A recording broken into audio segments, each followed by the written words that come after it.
નમસ્કાર મિત્રો, વિડીયોમાં તમારું સ્વાગત છે। જી હા મિત્રો, અત્યારે હાલના મોટા અને મહત્વના સમાચાર સામે આવી રહ્યા છે। તો મિત્રો, સમાચારમાં વાત કરીએ તો હાલ એક દુઃખદ ખબર સામે આવી રહી છે। ભારતના લોકો સૌથી લોકપ્રિય ખોરાક કયો છે? તો આપણે બધા કહીશું કે દાળ ભાત। આપણા દરેકના ઘરે બપોરના ભોજનમાં દાળ ભાતનો અવશ્ય હોય જ છે। કદાચ તે દરેક પ્રાંતમાં અલગ અલગ રીતે બનાવવામાં આવતો હશે।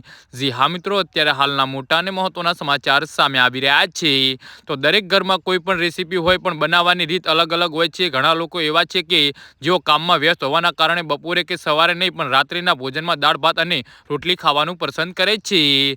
જી હા મિત્રો, અત્યારે હાલના મોટા અને મહત્વના સમાચાર સામે આવી રહ્યા છે। તો બીજી તરફ આવા લોકો જે ડાયટ અથવા વર્કઆઉટ કરે છે, તેઓ રાત્રિના ભોજનમાં માત્ર કઠોળ લેવાનું પસંદ કરે છે। મસૂરની દાળ સ્વાસ્થ્ય માટે પણ ફાયદાકારક માનવામાં આવે છે, કારણ કે તેમાં ભરપૂર માત્રામાં પ્રોટીન હોય છે। ઘણા લોકો રાત્રે દાળ ભાત ખાતા હોય છે। જી હા મિત્રો, અત્યારે હાલ મોટા સમાચાર સામે આવી રહ્યા છે। તો કેટલાક સ્વાસ્થ્ય નિષ્ણાતો માને છે કે રાત્રિના ભોજનમાં તુવેરની દાળ પેટ માટે સારી નથી। આયુર્વેદિક અનુસાર જો રાત્રે મસૂરની દાળ ખાવામાં આવે તો શરીરના દોષો વધી શકે છે। જો કે આ નિયમ દરેક મનુષ્યને લાગુ પડતો નથી।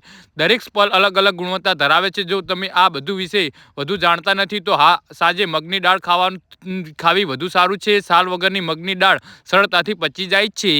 જી હા મિત્રો, તો આના વિશે તમારું શું કહેવું છે? તો નીચે મારી કમેન્ટ બોક્સમાં જરૂરથી જણાવજો, અને મારી યુટ્યુબ ચેનલને સબસ્ક્રાઇબ કરવાની ભૂલતા નહીં। ધન્યવાદ।